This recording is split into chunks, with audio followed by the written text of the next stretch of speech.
You know that feeling, right? The second you have a quiet moment, your hand just automatically reaches for your phone. It's this antsy, uncomfortable sensation of just being alone with your thoughts. Well, it turns out that impulse isn't just some bad habit. It's actually a signal, and we're going to dive into what it's really trying to tell you. All right, so let's try a quick experiment right here, right now. I want you to honestly ask yourself, could you do this? Could you just sit for 2 full minutes with absolutely nothing but your own mind for company?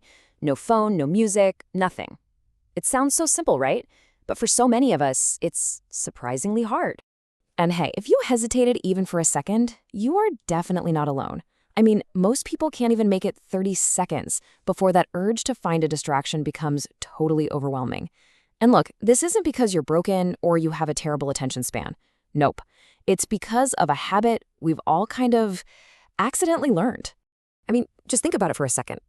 Over years and years of constant stimulation, notifications, feeds, videos, we've pretty much trained our brains to see a quiet moment not as peaceful, but as a problem that needs to be solved immediately with some kind of distraction.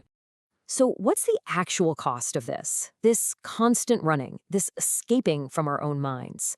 What really happens when we spend all day running from ourselves?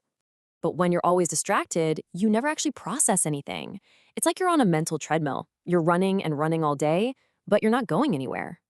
All those emotions, they just get buried instead of actually being felt.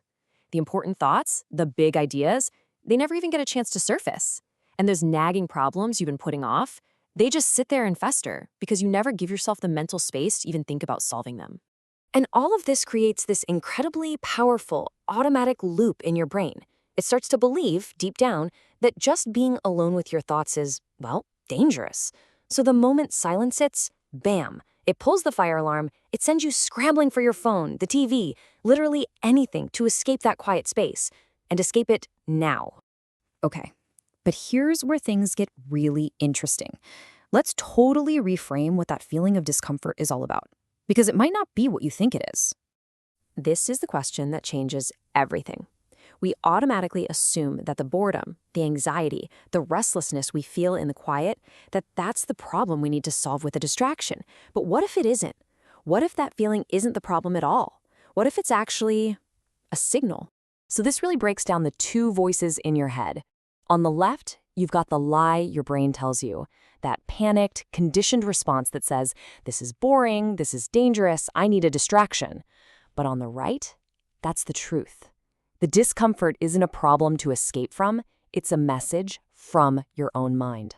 So what kind of messages are we missing out on? Could it be that you're avoiding a really big decision? Or maybe you just haven't given yourself a single moment to process that frustration from work today. Or, and this is a big one, maybe your brain is simply trying to tell you, hey, I'm exhausted. Can we please just rest? Okay, so how do we actually start listening to those messages? It's way simpler than you might think. It all starts with a really simple but powerful 5-minute practice that you can literally do today. Here's all you have to do. Just 5 minutes. Find a place to sit, put your phone somewhere you can't reach it, and just breathe.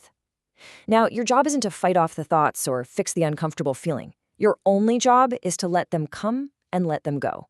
Just be there with yourself. That is it. And believe me, your brain is going to scream at you. It's going to tell you this is totally pointless, that you're missing out on something important, that you absolutely have to check your phone right now. When that voice starts up, just remember this one simple phrase. It's lying. You're fine. That voice is just the old conditioning talking. It is not the truth. And this is why it matters so much.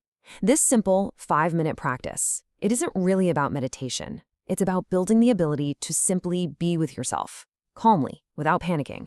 And that skill, that is the foundation for everything else. It's the foundation for making clear decisions, for emotional stability, for real creativity. So from now on, the next time you have a quiet moment and you feel that familiar pull, that urge to escape, I want you to just pause for a second and ask yourself this one question. Lean into that discomfort just for a moment and listen. What is your brain actually trying to tell you?